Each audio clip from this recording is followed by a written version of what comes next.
everyone, what's happening? This is Norm Schriever, Real Estate and Mortgage Marketing with Norm podcast. Today I have something really special for you. I have a whole video Zoom interview with three guys that are doing something pretty amazing. Their system's called the Ultimate Business Partner. Josh Anderson is a top realtor from Nashville, sold about 234 units last year. Brendan Donaldson is his mortgage partner, and he has about 25 years as a top lender in the business.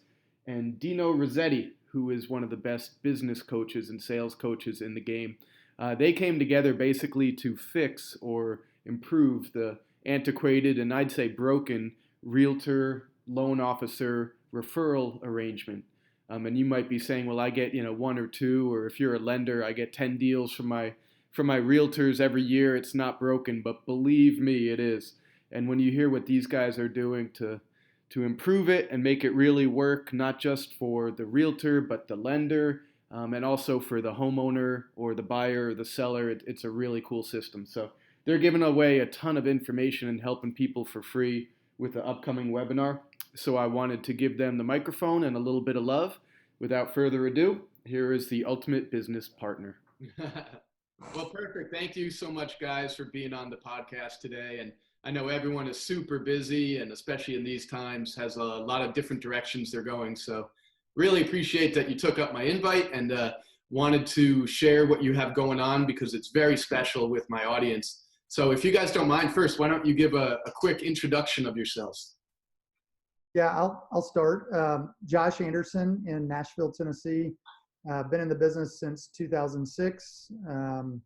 Originally from Nashville. I was in the military, a veteran, and in 2019 we did 234 transactions for a little over 104 million, which was right at 3 million in commissions. Wow, fantastic. Thank you. Brendan? Any other introductions? Yeah, Brendan, I was born in the inner city. I walked to school uphill both ways in the wintertime. I'm a lender here in Nashville. Been in the business 25 years. Moved from DC to Nashville in 1999. Set up my business here, and always kind of started in the approach like the Todd Duncan. You call realtors. That's how you do it. That's how I was trained. Worked for a big training company that trains realtors and lenders for about 12 years. That's how I met Dino. Met Josh in about 2012 with this idea in my head that we'll share with you, which is, how do you become a better business partner to people, especially realtors, and how do you build value? So we've been working on this for not 2 years. It's been in process for 7. And wow. Norm, just thanks. Yeah. So appreciate you inviting us on. Yeah, you got it. And Dino, why don't you chime in and say hi? Yeah, sure. So my name's Dino. I'm in Sacramento, California. I've been a professionally trained business coach to realtors and lenders since 2004. I have a background in lending that has transitioned into consulting realtors and lenders. And I've had the opportunity to work with both Brendan and Josh and their teams. So I think we're in store for something pretty special here, Norm. Yeah, thank you guys so much. So to start with, we're going to talk about a lot of things, but basically you're going to share what you're doing different, better when it comes to the realtor-lender relationship, the business relationship. So first, let's talk about what's the status quo in the industry and sort of what's broken. So describe the traditional model of realtor-lender relationship with all its warts. Yeah, I think, and Brendan can probably give a little bit different spin, but I think the traditional is like, lenders just call on realtors and look for buyer leads, and they're probably told, hey, go call 25 or 30 realtors a week and hound them until you get a coffee meeting with them, or send them swag in the mail, or whatever it is. And I think it's a piece of that probably works to some extent. I mean, I know it does, but I think from a realtor perspective, it's not the ideal scenario, and it always feels kind of one-sided. So, Josh, didn't you get like a fishing pole in the mail once? Yeah, tell them a fishing pole story, dude. That's a good one. I get stuff in the mail all the time. I mean, it's like, for me, a lot of that swag just doesn't add value. Like, I don't need a Starbucks gift card. I don't need a lottery ticket scratch off, although my kids do enjoy me bringing those home for them. But it's one of those things like, that's not value add. Like that's great. I guess I appreciate it, but it's not adding value to my team. Or like, I guess I look at the ideal ultimate business partnership of like, all right, you go find me a listing, and that listing 50% of the time is going to need to sell and buy and will likely stay in town.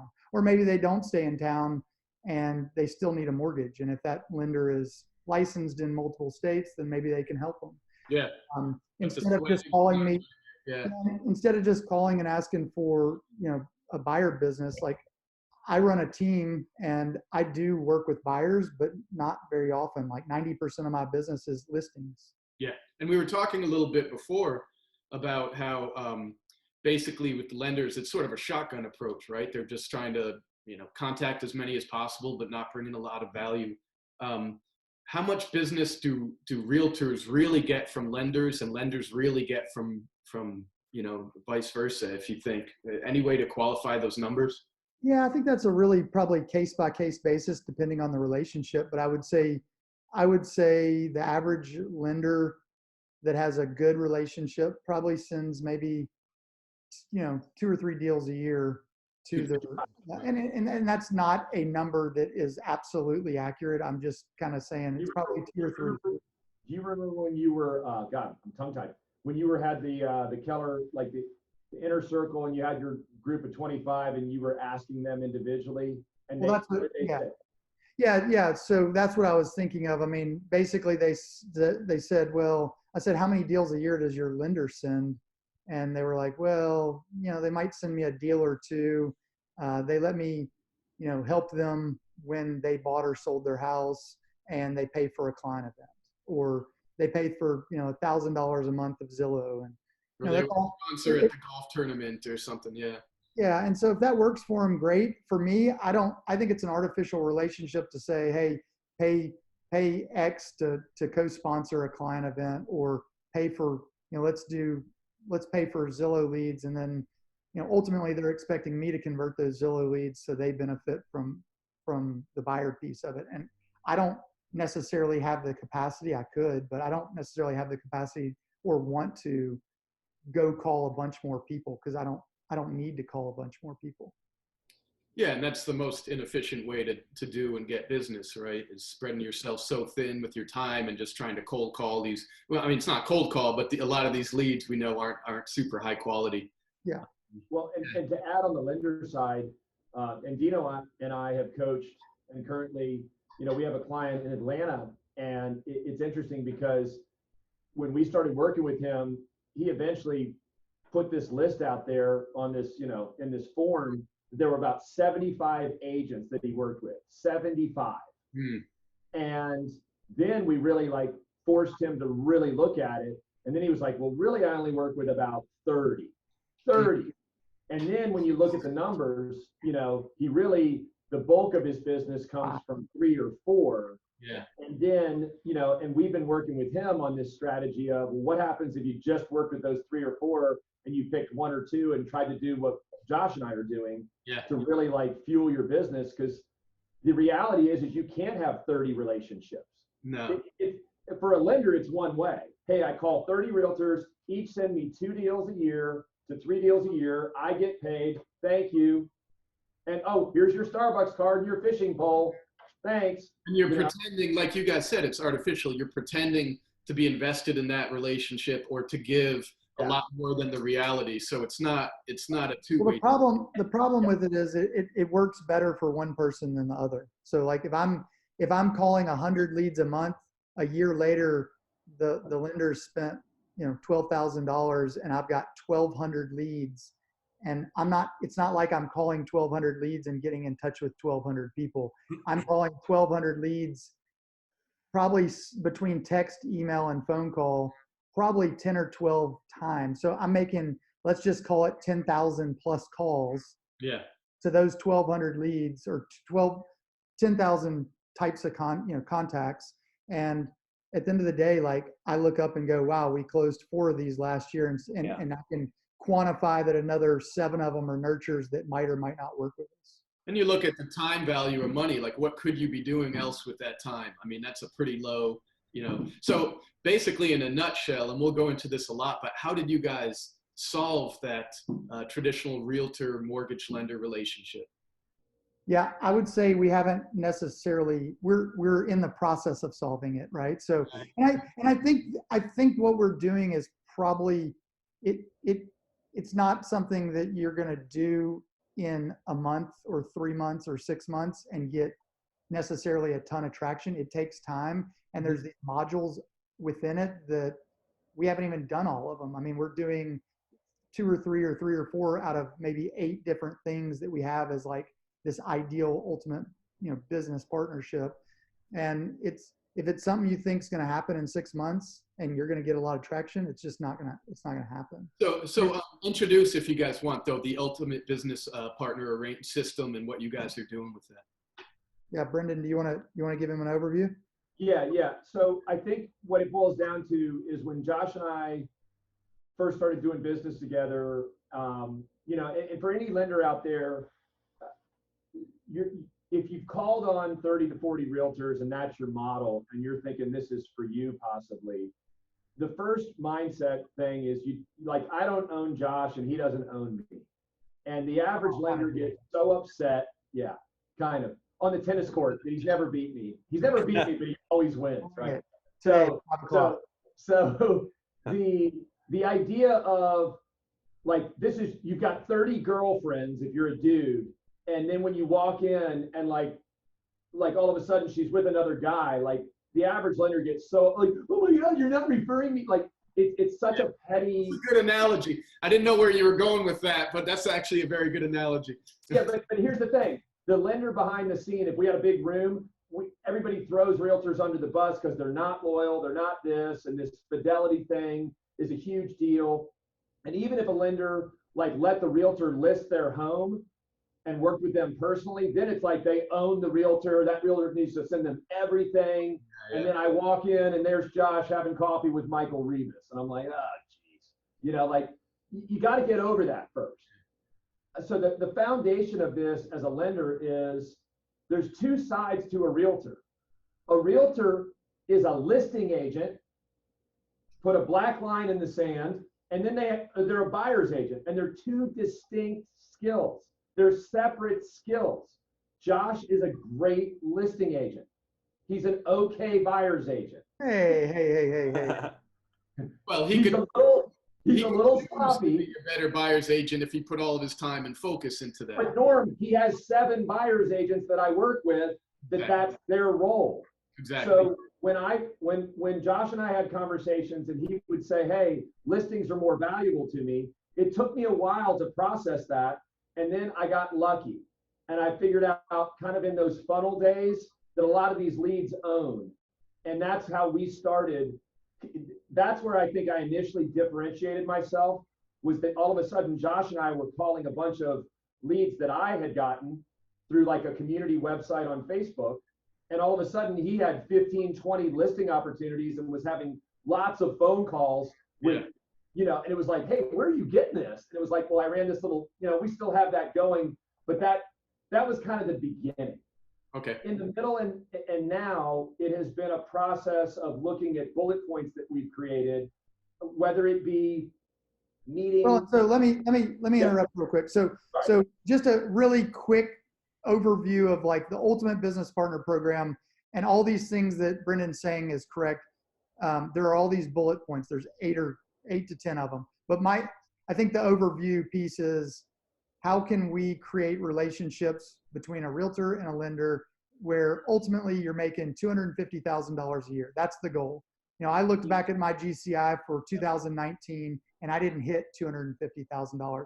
But I can say, if I dug a little bit more and looked at some of the people that you introduced me to that weren't buyers or sellers, but were other, relationships that sent me off deals, then I can probably say it was pretty easily $250,000. The stuff that you directly gave me to the team that closed, our average commission, our average price is about $463,000. So I look at 13 deals, that was $180,000 to the team. Wow. So I can look at 5 other deals if I dug a little bit more that Right. came from Brendan's introductions in some You capacity. guys have You been can't doing really, this working together for a long time, so yeah. and you can't really, I mean, it would be hard to target it perfectly, but I know I can look at my numbers and go, these 13 deals in 2019 came directly from him, and another maybe 5, maybe even 10 came from people he introduced me to in some capacity. But you know what's funny, Josh? And this is really interesting. And this is this morning, Norm. We were talking about it prior to the call. Josh has a new guy named Nick on the call, on his call team. And the average lender watching, when your realtor, a bigger realtor says, oh, I got a call center, if you're not doing trainings with those call guys around mortgage talk, because the average lead they're talking to, 8 out of 10 need a mortgage conversation before a realtor conversation or a buyer consult in Josh's office. So I've spent years training his call center team. That's part of the 8 bullet points of getting into helping his business be more effective. So Nick calls me this morning, says, call this guy, he's an expired listing. He's going to move to Indiana. Like, I'm licensed to do business in Indiana, but I spent 10 minutes earlier before this call kind of pre-selling Josh to get a $900,000 listing. What's realtors and lenders watching? 3% of, because Josh isn't going to do it at a discount. So if he makes 27 grand plus your $495 processing fee, Josh. Thanks. Let me say this. I want you to get that listing. If you do, great. If you don't, that sucks, but let's get it. And I feel like, and there's also a lot of people in our database that decide they're not going to buy and they do a refi. I mean, we don't get anything. We spent time on it, and it's like, well, if I can add value to my relationship, any of my relationships, that's still a win. Yeah. For my preferred vendors. So it's definitely, instead of just that shotgun approach, calling a million realtors, lenders, it's not being a two-way street. You guys are really invested in each other's business with adding value and as much as possible, which is fantastic. Yeah. Very different. How about go ahead. I was just going to say, Dino, what do you see as a business coach with all this? What do you see on a 10,000-foot view of what these guys are?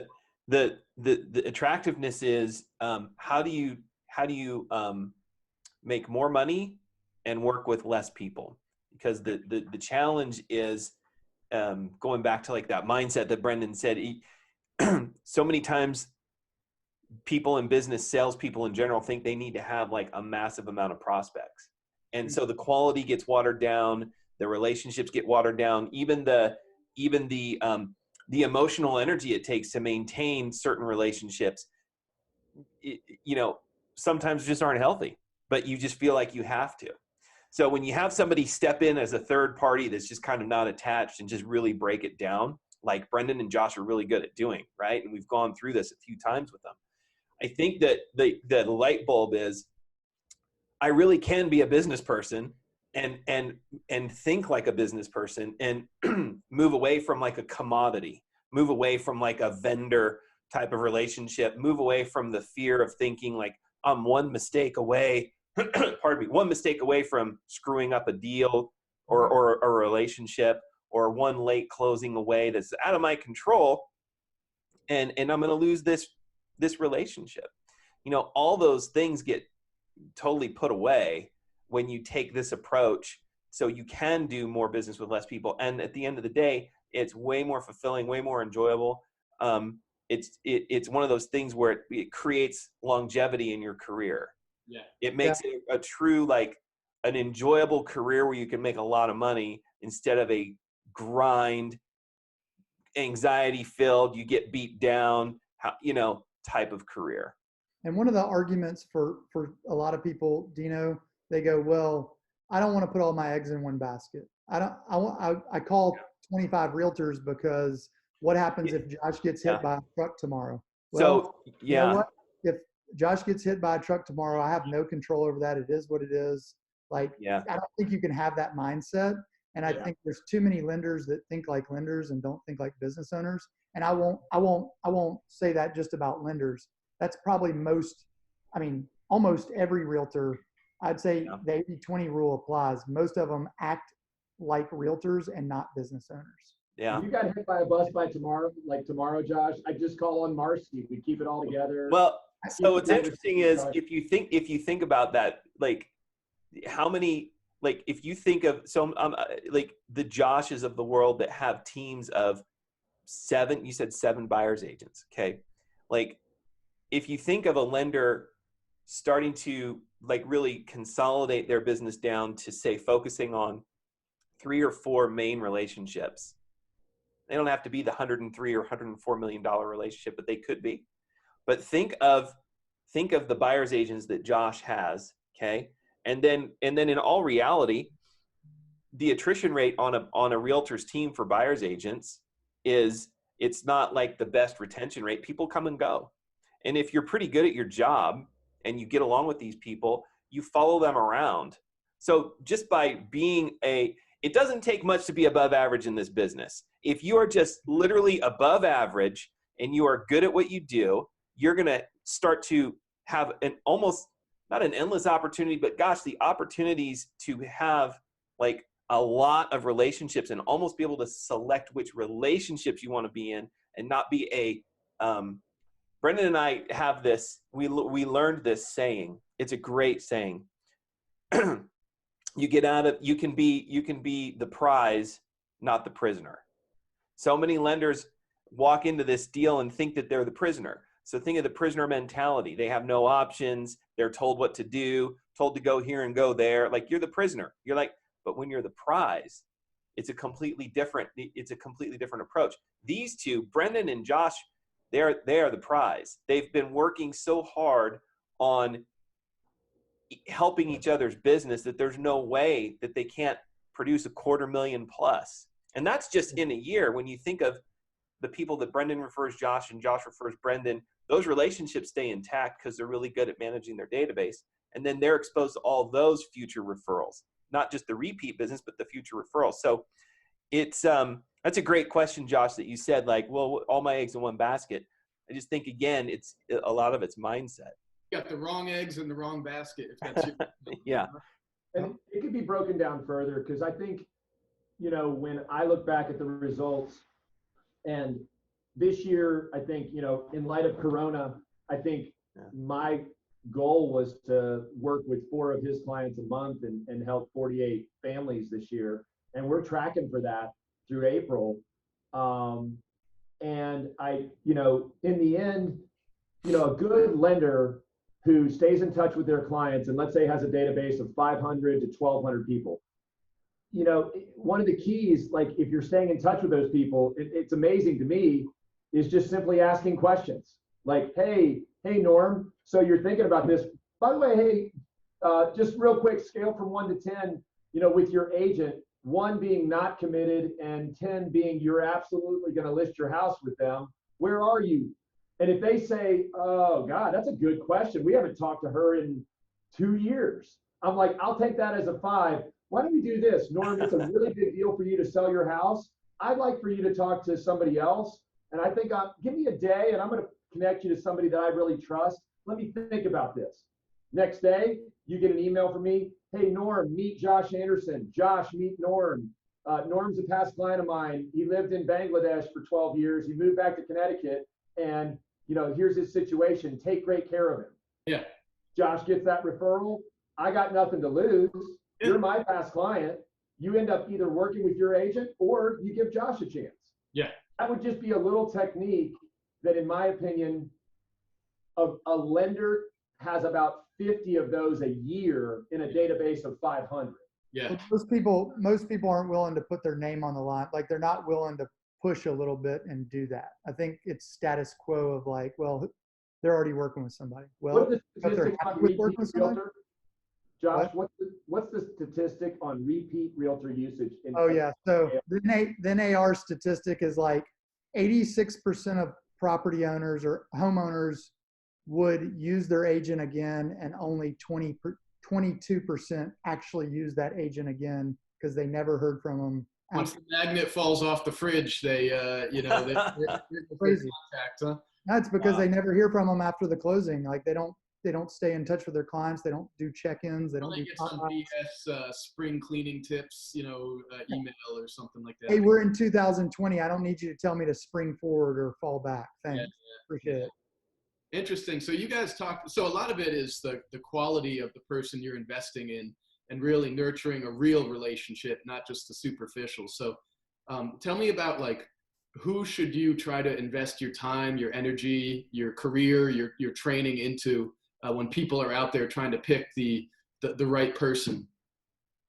Well, I think it's like anything else. I think you're looking for people that you already know, like, and trust. And I think you're working with who for me, it's like, who do I think is going to do the best or do the right thing for the client? It's not about the money, the transactions or the money or whatever it is will happen by default if you're doing the right thing.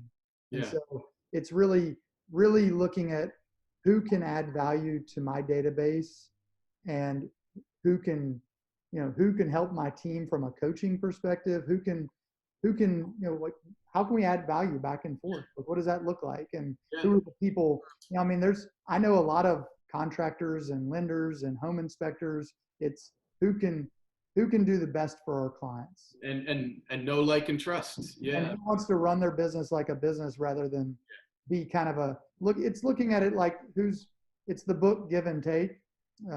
It's like, there's some people that just take and never give back, and they don't really understand that piece of the business, the referral. And like you said, it's finding someone who's actually serious about their business, thinking long-term, treating it like a business, not, a superstar, closed 3 deals and you're not going to hear from them for 3 months because they're, on vacation or something. So, Norm, it's funny because the lenders are obviously trained to go after the realtors. That's deep ingrained in our training. So the minute our program would be for the lender, in my opinion, who knows how to close loans, but literally is tired of being a bitch. They are like the host parasite relationship. They are done. But they know that if they approach it from a different angle, or like they take off these glasses and put on a different lens, the lens that Josh sees the relationship from, and then says, well, wait a minute. Like, because this would be a classic. A big piece of it, Brendan, is analysis paralysis. They don't know how to start or where to start. It's just like they're stuck. Well, they'll make 3 phone calls to the top realtor in town, and then then get frustrated and stop doing it, right? Yeah, so do anything for me. Like, go find me a listing. Like, if you want to work with me, go find a listing for me and show me that you're going to do something a little bit different than the average lender. Don't call me and ask me if I want to go to coffee. If I wanted to go get some fucking coffee, I would go to the coffee shop and get some coffee. Like, and Josh, ready? And don't send you an expired lead listing that you have to do the work to create the value. Yeah, like put me in touch with somebody that is a layup deal that needs your help on the lending side eventually, but you're not going to get that business unless unless they list their house and able to do that. So I guess back to my thing of just feeling like a vendor, if you know that, well, wait a minute, I've got these 500 past clients, I've got financial planners, I've got attorneys. People look at me differently than they look at a realtor. A lot of times they look at the realtor as this dirtbag salesperson that's a non-essential worker right now. Some states, realtors are non-essential. Bankers are essential. I'm essential AF. Yeah, you are. So the lender can go, well, wait a minute. The average realtor never gets leads from financial planners, but I do. Yeah. And the financial planners that I talk to want to refer a realtor, but they don't really like them or trust them or respect them. Let me figure out a way, because here's the big thing. When a realtor refers us, relocating buyers that always want a new banking or a new financial planner, or they need a CPA, and I can load them up and they go, hey, where are these awesome leads coming from? I go, from that realtor that you never called on. Yeah. So the idea is in our training, in these bullet points, Josh mentioned this doesn't happen overnight. Dino said, hey, we've been doing this a long time. The goal would be to teach some of the people that are interested these techniques to start, because you're not going to become a black belt. But like the example of me asking you as my past client on a scale from 1 to 10, that would be white belt training on how to get your realtor some opportunities. But this B2B sale of a financial planner takes a little longer. Mm-hmm. Some of the training, can a lender train the call center people on how to talk better about a mortgage? That could be white belt, yellow belt. I'm using black belt for some reason. I'm using karate as our measuring stick. Well, here. because you're, proficient in karate and kung fu fighting, of course. Yeah. So I think the idea is this is multifaceted, and it has to be a mindset shift. And Okay. Josh is a business person that sells real estate. Yeah. I don't think of him as a realtor. Yeah. And I guess just having this four-way discussion, I was thinking, well, the art of finding the business person that's a realtor is instinctual to that lender who's been doing it for a while. He or she knows who those business people are. Yeah. And they also know who are the realtors. Because the realtors are the ones they always have to act. And, hey, Betty, oh my God, it's Monday. Hey, how was your weekend? Oh my God, how are the kids? Oh, did the Chiefs win? Oh, okay. Well, hey, it was just one, you got to be the actor. Yeah. You can't be real. So I think transitioning anyone watching, mindset first, then learn some skills maybe we could teach you. Maybe that's, next step. And the bullet points, I think we're working more than 2 or 3, Josh. I think we've worked all 8. It's just a question of which ones we focus on. Yeah, we've done all of them. It's just tell me a little bit about that. You have 8 to 10 bullet points in your system, the ultimate business partner. So share the snapshot of some more of those bullet points. I know you covered some of them. Go ahead, Brendan. So, one of them right now, and it's kind of interesting, Kung Fu Master. I love it. Josh and I had a couple years ago revamped the open house system. Okay. Because his open house, he would call me at 6 o'clock in the morning and cuss me out about how poor the open house results were with his agents. And he's got, 22 listings, but he can't, nobody, when Elisa got one deal, you were like, well, at least she can get one. And you remember when you were a new agent, Josh, that was like a good pool for you. So it was like, what's changed? So well, most realtors see an open house as nothing but a chore because they're not going to get what they want out of it, and they have to go put out signs. They have to sit there on a Sunday for 2 hours. They have to pull the signs afterward. Like, it's a huge inconvenience. And I think that goes back to a mindset shift of like, you can look at it as an opportunity to pick up other sellers in the neighborhood. You can look at it as a lead generator. I mean, there's some agents that do 10 or 15 or $20 million a year in business completely from open houses. Yeah. It's just what you focus on. I mean, I've got a friend in California that does like $25 million a year of his business just from Instagram. Like, wow. It's just learning it. Yeah. So Norm, one of the bullet points that when we wrote this plan out was focusing on the open house to get the agent more listing opportunities. Okay. So we went deep for about 90 days, and we're going to go back to this because I honestly believe if we froze time and had a couple $1 million and the 4 of us talked about this thing, that an open house is just nothing other than a monster magnet for Josh to get 15 listings in that neighborhood. Yeah. First. And then we broke it down and there were 5 types of clients coming in. 3 are more for him and a listing, and 2 are for the lender and the buyer's agent who's sitting there in the open house. Needless to say, we fell off on that. That's one part of the plan. Josh and I were just mentioning, like, now it's virtual open houses. What could we do to improve that? And again, me as a lender, I'm thinking less about the open house for me getting a buyer and more like, how do I enhance it for him to get better listing opportunities? Yeah. So that's a mental shift in in these 8 bullet points for a lender. Perfect. Well, like, so some of the other things were like, doing seminars together or coaching, or, I mean, there are several things in there that. The first one, just so you know, when we wrote it out, was how do we refer each other? Perfect. So that's fun. that is essential in the relationship of building value. And that sets the tone. Yeah. Yeah. The second one was understanding a business-to-business opportunity. Like in a business-to-business partnership, could he refer me? He referred me some divorce attorneys years ago. I worked with them for a long time. Needless to say, that relationship has ended. Josh still gets business, but he referred me and they referred me clients and I helped them. And ultimately, it was a three-way triangular relationship that benefited us for years. Yeah. So B2B. Third one would be open house. Fourth one would be, trainings. Like what are you doing consistently to train each other's teams? Mm. I'm going into 5. Let's save some for the webinar, bro. Okay, sorry. Yeah. Let's save some. Yeah, these are off the top. Let me have you jump in if it's okay, Dino. So you see this from like I said, the 10,000 foot view, and you deal with a whole lot of coaching for a whole lot of realtors and lenders across the country.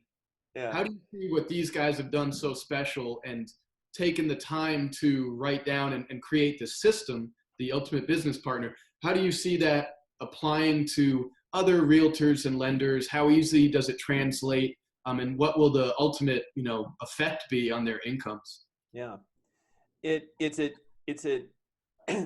a way that you can look at your business like a business and operate at a higher level of efficiency, have more fun, and avoid the stress and anxiety associated with managing multiple relationships. And if you're being honest with yourself, some you probably don't even like right now. So it's a way to enjoy very much predictable revenue. Yeah, exactly. Predictable revenue, increased revenue, and longevity in the business that just makes it like you like the people you work with and you want to refer the people you work with and you know how to. Yeah. So it basically takes all the it takes a lot of the uncertainty out of the business. Yeah, and we know now, I mean, if you guys know anything, it's the ups and downs and everyone's trying to shift it, but when you have people and you know them and you're invested in them and they have your back and vice versa, that's authentic. You have someone in the foxhole with you and you guys are going to be, not only survive, but thrive. Huh? So Norm, it's a true story. Dino does a lot of private coaching with lenders and he goes through their realtor relationships and does this thing. We call it a cleanse. Okay, and the Dino cleanse. I got to hear this. I honestly think that Dino could be a billionaire if he just did this for lenders. Yeah. So it's this meter of productivity versus fun.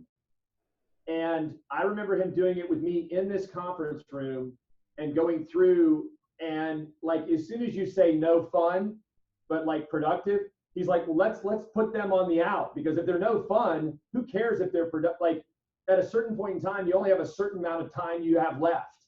Yeah. So true story. I just got this super impersonal text from a realtor, not a business person. Oh, wrong text, bro. That's some private stuff. No, no, this is what it says. Checking in, Brendan, in the midst of all that's going on, making sure all is well. Realtor Keller Williams. Yeah. And Dino and Josh know who this realtor is. I know. And I know that he is a realtor. He is not a business person. Yeah. He loves it when 11 lenders call him and he feels like the belle of the ball. Yeah. And he promises them all something and you get nothing. Yeah. And oh, by the way, in a pandemic, you get a pre-canned text. Copy and paste. Yeah. Crazy. I know Josh calls his clients and says, hey, dude, just checking in. What's happening? We were talking about that before we started this, about how, the genuine communication and the personal touch and the guidance and the, not just spammed responses going out to everyone, how important that is for clients and relationships. Yeah. Especially now. Yeah, definitely now. They're on the edge of their seat trying to figure out what's going on, and they're looking for a professional to even if it's not the right answer, they're looking for something, over communicate something. Dare me to respond. I am good. Like just some canned response. Do that later. Yeah, sorry. But no, it's very true. And especially these days, there's going to be so many realtors, lenders who were, it was low hanging fruit with low interest rates and hot housing markets. And now they got ahead of themselves. They didn't treat it like a business. They didn't invest in training, marketing, their closing techniques, their systems, their staff. So they're going to be really, they're really going to be struggling here and making short-term sort of panic moves. So those are the people that really need to watch your upcoming webinar, that need to know about your Ultimate Business Partner system, that need to talk to you guys and Dino. Give a little quick commercial about the webinar and how you guys are going to share the system with people. Sure. It's April 23rd. It's April 23rd. It's probably going to be, 30, 40 minutes. And like Brendan and Josh said, they've been working on these 8 points. Probably going to go over a few of them just to give everybody a taste of what they've been doing that's valuable. They're all actionable items. You can pop on the webinar and walk away with ideas that can get you business right there for 30 minutes of time. It won't cost you a penny. Yeah, that's perfect. And so we're going to go over all that, and then there's going to be an ongoing program behind it. So the idea is to introduce you to the Ultimate Business Partner, like the concept and some bullet points, and then basically help your business grow. Yeah, and I love that actionable items. It's not a bunch of fluff and a bunch of theory. It's like, right, boom, boom, do these things. The only thing you guys can't do for them is add the hard work part of it, huh? Yeah. Well, and the nice piece is that Brendan and I are both in the business. This isn't theoretical. It's 100%. like we're actively in the business 100%. and we're doing it. And we know there's like, it's never like, I don't think you ever are at 10 and hitting 100%, like, because once you get close to it, then you tweak it and one up it and make something better or take something away. I mean, when we're hitting all cylinders, 250 a year as an income is going to be on the like way low end for. And that's so important you said that, because when we started this out, we asked about basically how this has had an effect on your business. And the first thing you said really was like, it's a work in progress, if I paraphrase, and most other people who are just trying to sell some webinar, some system, some book, they're going to tell you, oh, it's, I went from zero to hero and I'm making all the money in the world and it's perfect. But you guys are like, no, this is a process. We still can improve, but you guys have been at this a long time, and Dino is very good at what he does. And so this is going to help a lot of people who tune in, I think. So how can people actually get in touch with you, whether it's email, web, phone numbers? If realtors and lenders out here want to check out the webinar and see what you guys have going on? Yeah, there's a link on our website, theultimatebusinesspartners.com, and it's the Ultimate Business Partners with an S.com. Right when you get to the homepage, there's a link to register for the webinar. There's also some material you can download that has a little bit like our podcast series and some other things that we've recorded. Perfect. Yeah, well, thank you guys. And before I let you go, I know you guys are super busy. You probably have to take a lot of people out to coffee today, right? But I always ask people some sort of fun or philosophical questions. So for you guys, I want to ask, for all three of you, what is one piece of advice you would give to your younger self, whether it was 20 years ago, 10 years ago, when you were just starting out in the business? Oh, that's a good question. My somewhat generic answer is always the same to this. And I actually did a pretty good job. Not that I did it perfectly, but I think I was forced into doing the basics at a really high level. Okay. And I think over time, people get away from those things. And in any industry, it doesn't matter, real estate, lenders, it doesn't matter. Every business, the basics work. And the basics are having the right mindset, asking the right questions, having a database and adding value to it and feeding it. It's knowing your numbers. It's knowing how to time block and make your schedule a certain way. Like, it's just picking up the phone, breaking bread with people, adding value to the business. So it's kind of a generic answer, but it's the one thing I see so many people get away from because they get to a certain point and they're like, oh, I don't have to do that anymore. And that's, you could call it basics. I tend to call it fundamentals, right? Yeah, it's just the fundamentals of the business, of any business. And it's like, you can't get away from that because that's what got you to the point where you're at. So you got to keep doing it. Like, my calendar looks the same in 2020 as it did in 2006. I love it. And that's probably your military background while you have that attention. Play some of it, yeah. Yeah, he was beaten up as a child, so I was the youngest of four, so yes. Schoolmaster, that explains a lot, huh? I would say my answer, Josh, gave 11 answers in one answer, but all of those are true. Yeah. I would say master your presentation. Like how you frame what you do differently than the next person, so that your client says, Josh is different, Brendan's different, Dino's different, Norm's different. They do this. Yeah. And it has to be something where, think of it like the Ritz-Carlton. The Ritz-Carlton doesn't have the orange water and the mints and the guy in the valet and everybody in the hallway smiling and saying, hi, Mr. Shrine. They don't do that on accident. That's on purpose. See, I wouldn't know about that. I stay at the Motel 6. I'm not a right. And the lady that's cleaning your room has her head down in the basket, and you're like, oh my God, is she stealing my stuff? Right.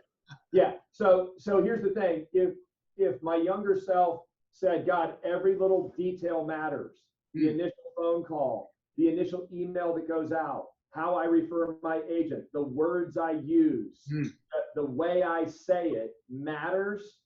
If you get really good at that, back to like how you drop your elbow if you're a baseball player, if you've got a great swing as a little kid, you're going to be good in high school, you're going to be good in college, you're going to be good in the pros. Presentation. You have so many analogies today.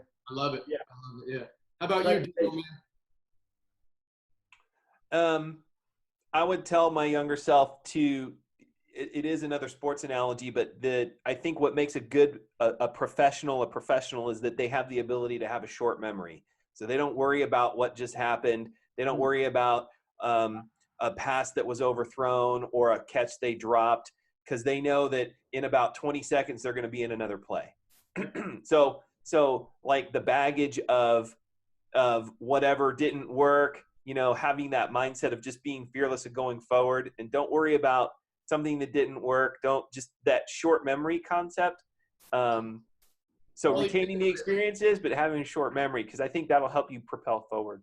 And to further the sports analogy, when realtors, lenders are prospecting or out there and they're getting no's and they're, they get beat down by it. Even the best baseball player is what, 3 out of 10 times, they're successful. So if realtors came anywhere even close to that, or lenders, they'd be absolutely killing it, right?